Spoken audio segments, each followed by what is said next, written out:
Taku Forts, China, 1859. This should be an easy mission, you think, as the British fleet approaches the forts. Local spies claim they are only manned by a skeleton force. All that remains is to destroy the booms blockading the river. Constructed of tree trunks, shackled together with iron chains, they are a formidable obstacle. The first barrier is destroyed by the fleet's guns.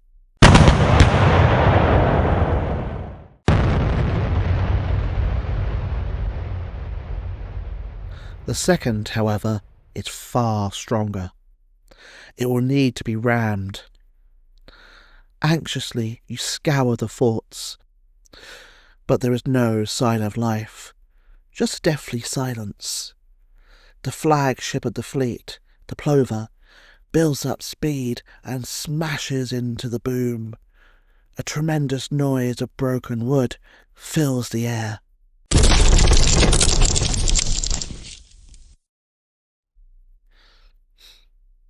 The boom remains intact, but the plover is badly damaged.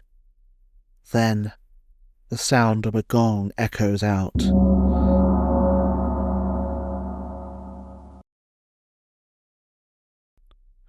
The fleet is raked by cannon fire, while snipers begin picking off the crews.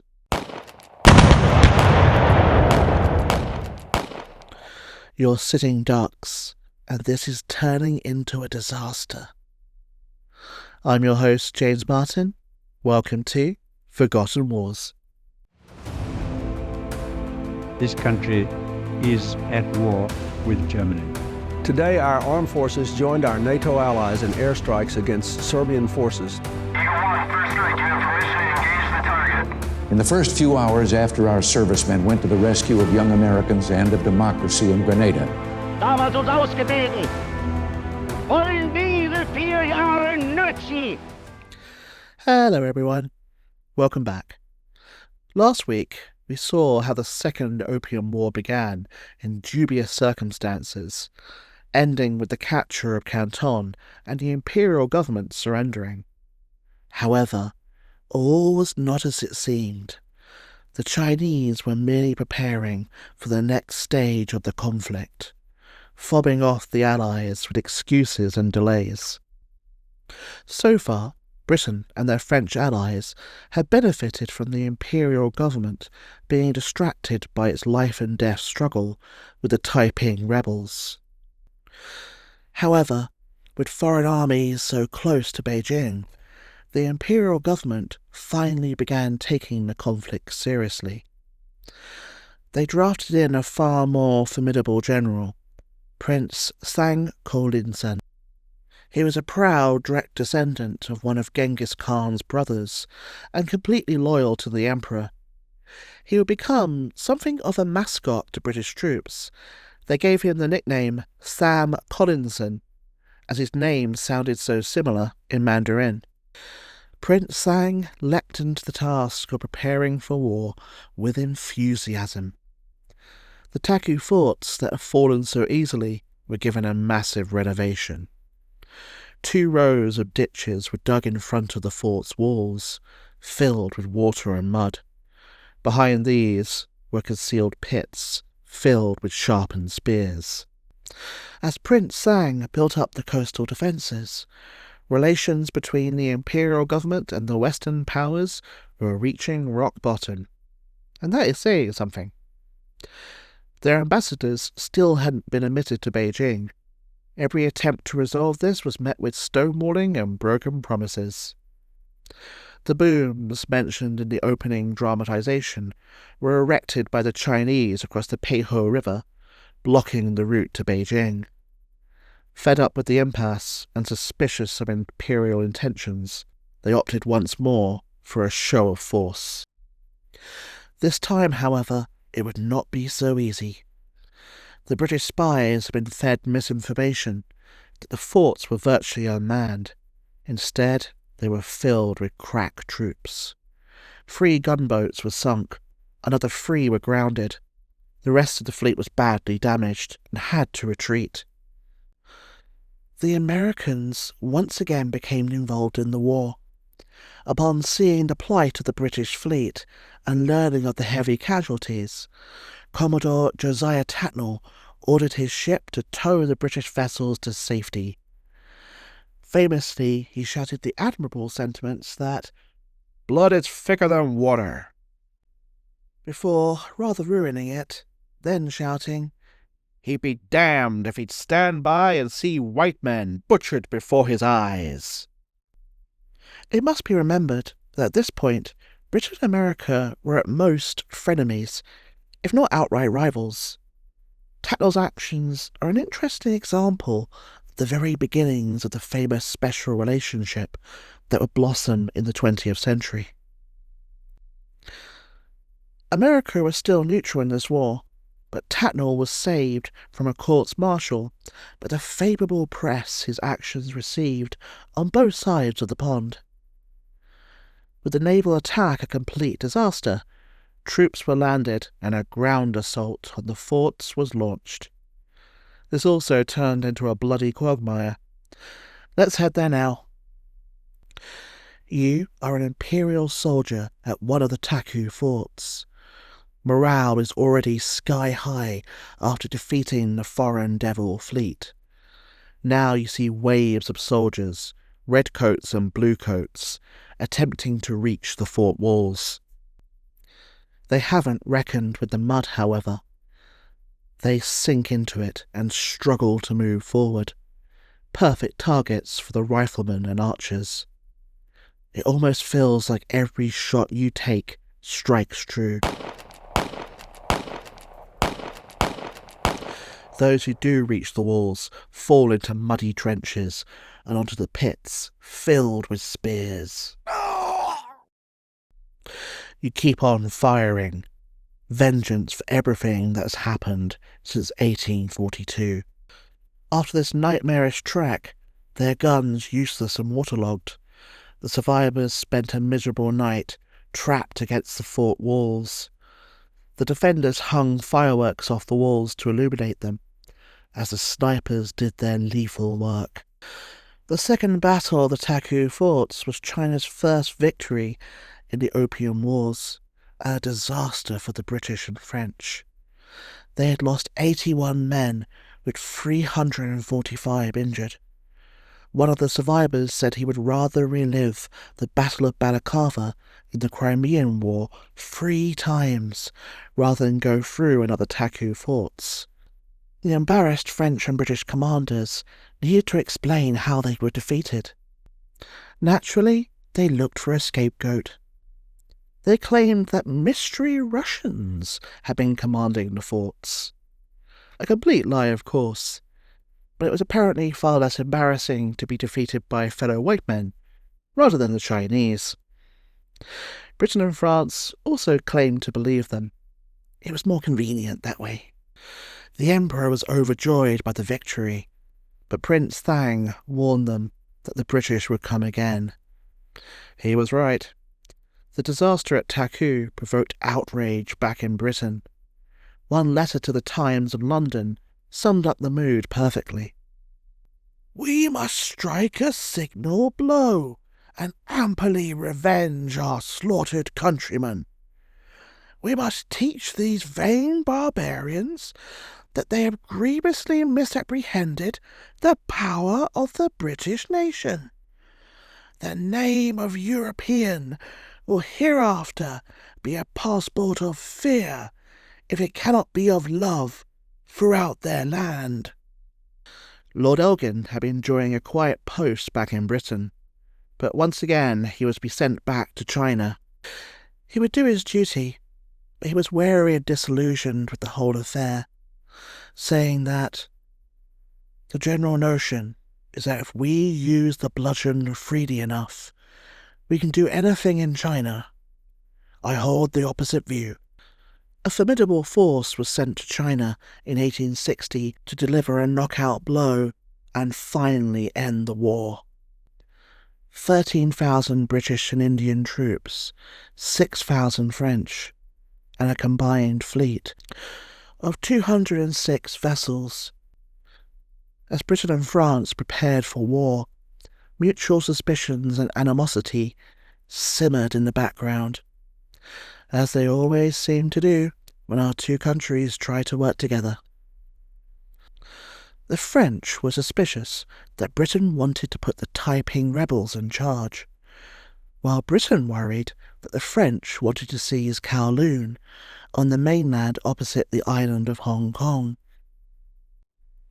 Plagued by these imaginary fears, France sped up its conquest of nearby Indochina, Vietnam, Laos and Cambodia today, while Britain rented Kowloon, further expanding Hong Kong onto the mainland for the first time. As the fleet arrived, the local Chinese were treated to a choice sight. The first to wade ashore was Brigadier General William Sutton, a hard-fighting, hard-swearing, and apparently hard-farting veteran of countless wars. A fellow officer described the scene that followed. Picture a somewhat fierce and ugly, bandy-legged little man, thus accoutred in a big white helmet, clothed in a dirty jacket of red serge, below which a fairly short slate of coloured flannel shirt extended a few inches, cursing and swearing loudly all around at everybody and everything as he led his brigade through the hateful mire. All the while he was apparently farting up a storm as well. They just don't make soldiers like that anymore. The mud continued to play havoc, with at least one general and multiple soldiers having their trousers and undergarments sucked off by the mud.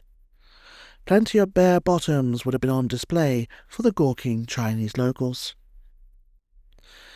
The army then took the city of Beijing, where it utterly disgraced itself. The citizens had suffered under Qing rule and actually welcomed the Allies as liberators. In return, all discipline collapsed among the soldiers. They looted and raped at will. As happened repeatedly in this war, there was much finger-pointing over who was to blame. The leading British general tried to blame it all on the Chinese porters, known as coolies, claiming that they were, for the most part, atrocious villains, and that the robberies and crimes they committed in the town were fearful. The French blamed the British, of course, and right back the British blamed the French. In reality, the whole army ran amok. It took a week to finally restore order. Back on the march, there was a brief clash near the village of Sin Ho, more of an artillery duel than anything else. Casualties were minor, and it would be a mere footnote, if not for what happened next. A small group of coolies were transporting vital rum rations, led by two Irish soldiers. One was a sergeant, the other a private in the Buffs, the nickname for a regiment based in East Kent, called John Moyes. They had managed to get themselves lost, not helped by the fact that Moyes had liberally helped himself to the rum and was as drunk as a skunk. Their luck got worse when they were captured by Chinese troops. Bound and taken before Prince Thang, they were ordered to kowtow, the traditional Chinese act of respect, whereby the supplicant kneels and bows his head to the ground 9 times. The only captive to refuse was Moyes, mainly because he was notoriously belligerent and stubborn when he was drunk. Prince Thang's brutal response was to have him beheaded on the spot. When the rest of the prisoners were later released, the story soon went round the world. He became a hero, his fate causing further outrage at the imperial regime's cruelty. A truly terrible poem was even dedicated to him in the Times of London. Let dusky Indians whine and kneel, an English lad must die, and thus with eyes that would not shrink, with knee to man unbent, unfaltering on its dreadful brink, to his red grave he went. The author got Moyes' nationality wrong, and also his age. Far from being a lad, he was middle-aged. It also conveniently left out the fact that he was drunk, and that the sergeant who had been with him had apparently been quite happy to kowtow to save his life. Due to misreporting, the Chinese coolies also suddenly became Indian soldiers. Despite all the inaccuracies, the fate of Private Moyes became one of the great tales of the campaign. Even today, we're not entirely sure what happened. Some historians even claim it didn't happen at all. But there's something quite amusing about a story of a drunken man standing up to a prince of China. Maybe it's a case of, when in doubt, print the legend. The next battle will be the Taku Forts, a rematch after the previous bloody disaster. It will be the biggest battle of the whole campaign.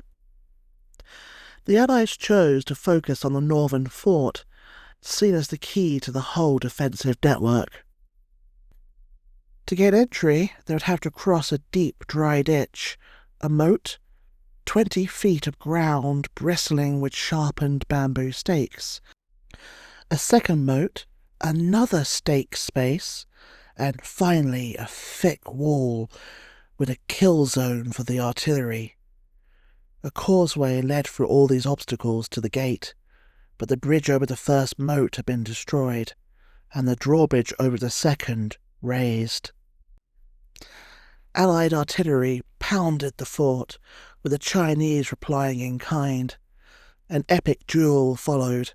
Every time the Allies thought they had won, the Chinese artillery started up again.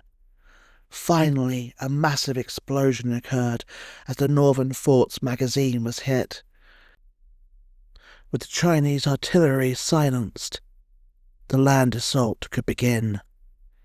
The British surged forward, led by Royal Marines carrying a pontoon bridge to get over the ditches. They were met by a hail of gunfire from the Chinese defenders. Most of the Marines were killed or wounded. The pontoon bridge became useless before they got anywhere near the ditches. The French had more success by sending Chinese coolies into the centre of the ditch and using them as piers for their scaling ladders. The French were followed over these improvised bridges by a number of British soldiers, though most were forced to swim the ditch. By now the causeway leading to the fort was covered with the dead and wounded, and the second moat with its raised drawbridge still lay ahead. Then Major Augustus Anzo, the winner of a Victoria Cross during the Indian Mutiny, took action. He swam across the moat and then scaled one of the side posts of the drawbridge, sword in mouth like a pirate, before cutting the rope. Down came the drawbridge with a crash, and over it raced the waiting British troops. The French were also having success in their assault. Picture this. You are a French soldier charging towards the walls of the fort, yelling, "Vive la France!" and "Vive l'Empereur!" A wave of lead greets you. Many are killed or wounded, but still you charge forward. Finally reaching the walls, scaling ladders are raised. Climbing up them is a nightmare. The Chinese defenders throw rocks and fireworks, while their snipers pick you off. A French soldier almost reaches the top, but a rock slams into his head, and he falls with a blood-curdling scream. It is hard going, but finally a Frenchman reaches the top. He bounds onto the parapet, waves the French flag to cheers from his comrades.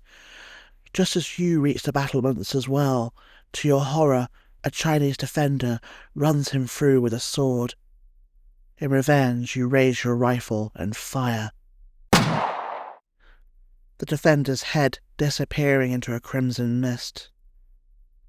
French soldiers are now swarming over the walls, the chant of "Vive la France! Vive l'Empereur!" driving you forward. At the final wall, the British faced a tough battle. One soldier recounted that the guns were crashing and the enemy were hurling vases of lime, stink pots, cold shot, stones, and anything else on which they could lay their celestial hands, while the air was thick with battle smoke and resounded with the heathens' yells and noises. While artillery fire had created breaches in the wall, 2 attempts to enter had already failed. A third attempt was a success, thanks to the heroics of 3 British soldiers, who all received Victoria Crosses. The Chinese defenders had fought valiantly, but now their morale broke. To escape, they had to cross the lethal defences that had previously protected them. A British commander recalled that the ground outside the fort was literally strewn with the enemy's dead and wounded. 3 of the Chinese were impaled on their own stakes. The Allies had triumphed, but it was a costly battle. 400 out of the 500 Chinese defenders were dead, including 2 generals. Allied casualties were 201 British and 159 French, but just 34 killed, about 17 on each side. With typical British understatement, General Napier claimed it was an interesting little battle. This from a man who had his field glasses shot out of his hand, his sword hilt broken by a shell splinter, and 3 bullet holes in his coat. Amazingly, he was unhurt. With the North Fort occupied, the rest surrendered. The army advanced as far as Tientsin, before imperial messengers arrived, begging them to stop, saying that all the Allied demands would be met. Negotiations began, but Elgin was suspicious. Was this just another delaying tactic, and were the Chinese commanders up to something?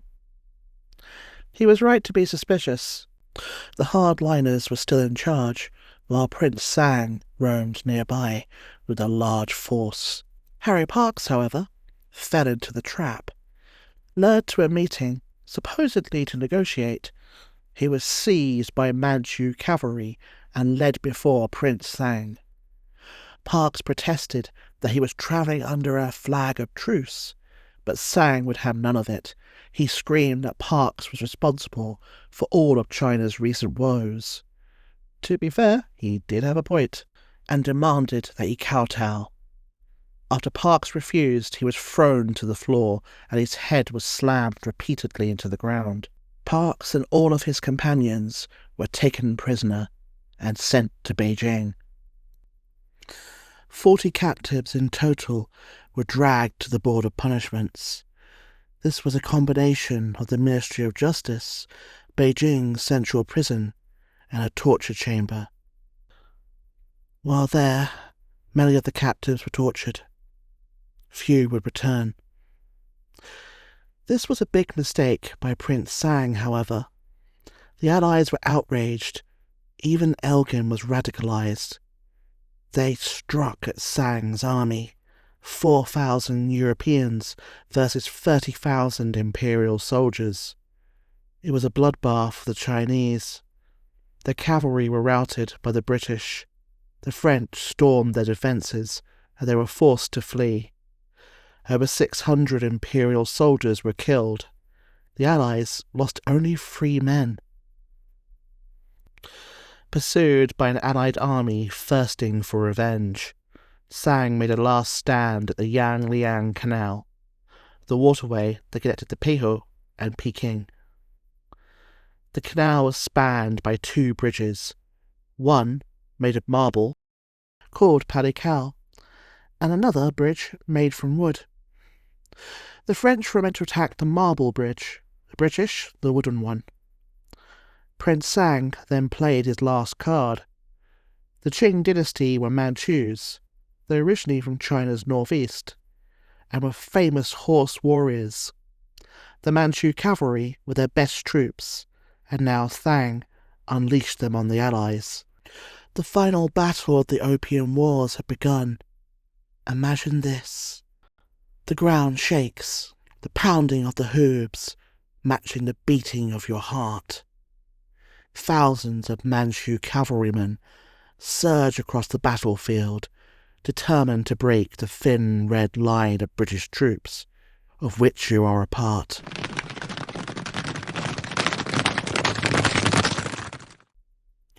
The sergeant shouts, "Steady! Steady!" They're getting so close. Finally, he yells, "Fire!" Your bullets strike true. The Manchus reel back, many falling from their horses. The next line fires while you frantically reload your rifle. The battlefield is littered with the dead and wounded, riderless horses wandering aimlessly.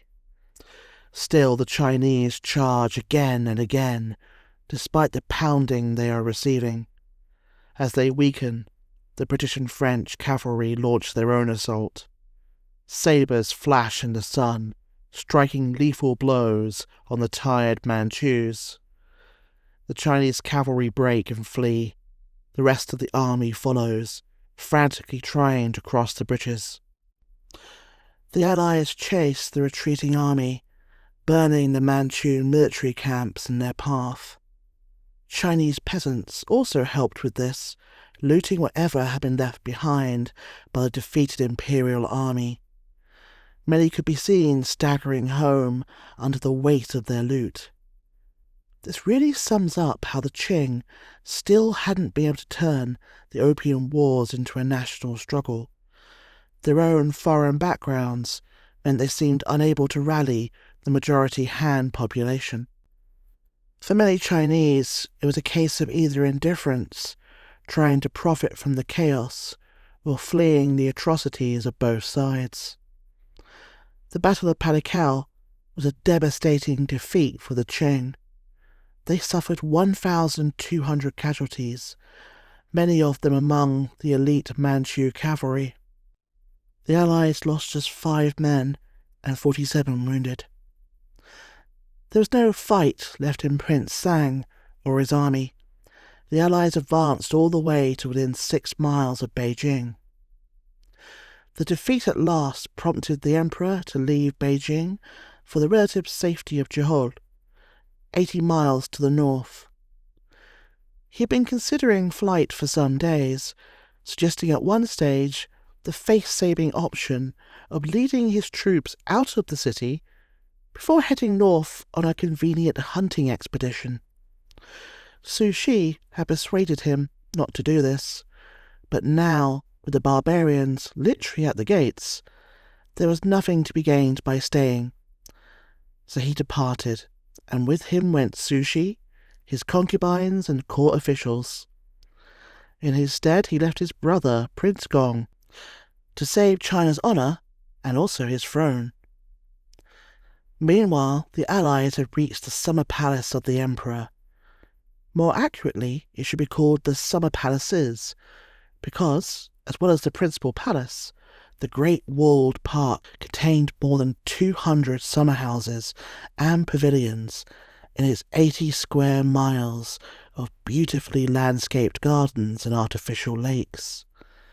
Inside, it housed the pick of Chinese art and civilization, as well as tribute from nations and peoples, both near and far. The French reached it first and began to loot it well. The British commander, Sir Hope, recalled meeting the French commander, Montauban, at the gates of the palace, watching a string of French soldiers going in empty-handed, and another coming out laden with loot of all sorts and kinds. Many were dressed in the richly embroidered gowns of women, and almost all wore fine Chinese hats instead of the French képi. The British arrived soon after and joined in the looting with abandon. Close behind were the Chinese peasantry. Fortunes were made, priceless antiques were destroyed, and soon the summer palaces had been stripped bare. Montauban would later be questioned by a French government inquiry into the looting of the summer palace. Naturally, he blamed it all on the British, who in turn blamed the French. That sums up so much of our joint history. In reality, everyone went crazy when confronted by the treasures of the Qing. The French just got there first. Prince Gong handed over the prisoners and surrendered the city of Beijing. Of the 39 French and British captives, only 19 were released alive. The torture and murder of the prisoners outraged the army, and especially Elgin himself. After much agonizing, he settled on what he thought was an appropriate punishment. The Summer Palace complex was burned to the ground. He justified it as striking a blow against the Qing, but not hurting the ordinary Chinese. Still, the looting and burning of the Summer Palace remains an act of cultural vandalism on a massive scale and a blot on Britain's history. In the short term, it did make Prince Gong promptly give in to all the Allied demands. Ambassadors could reside at Beijing, more treaty ports were opened, and a large indemnity would be paid. Yet opium would still not be formally legalized, though from now on the Qing would never dare try to stop the trade. The drug now reached into every strata of Chinese society, with 7 in every 10 adult males addicted to opium by 1888. The trade balance swung back in the West's favour, only to swing back in the 21st century. Not until 1910 would Britain ban the opium trade with China. China's relationship with opium wasn't over, though. It would fund the nationalist regime of Chiang Kai-shek. Even Chairman Mao's communists would sell it in their lean years, disguising the profits as coming from the sales of soap. Pretty expensive soap. Not till the communists won the Civil War would the scourge of opium finally end. Ironically, this has recently changed. As China opens up and becomes richer, opium addiction is once again spreading like wildfire. The emperor died soon after the war. His concubine, Cixi, would rule China from the shadows until the early 20th century. Prince Zhang's career never recovered. Like many before him, he was exiled to Western China for his failure to stop the foreigners. On a final note, Queen Victoria received a strange-looking dog from China as a gift from Lord Elgin, a Pekingese. She would name it Luti, an appropriate end to the Opium Wars. Thank you for listening. If you enjoyed the podcast, please like, leave a comment, or tell a friend. For our next series, we head to the New World in the early 20th century, as a Mexican revolution draws in the United States. See you next time for more Forgotten Wars.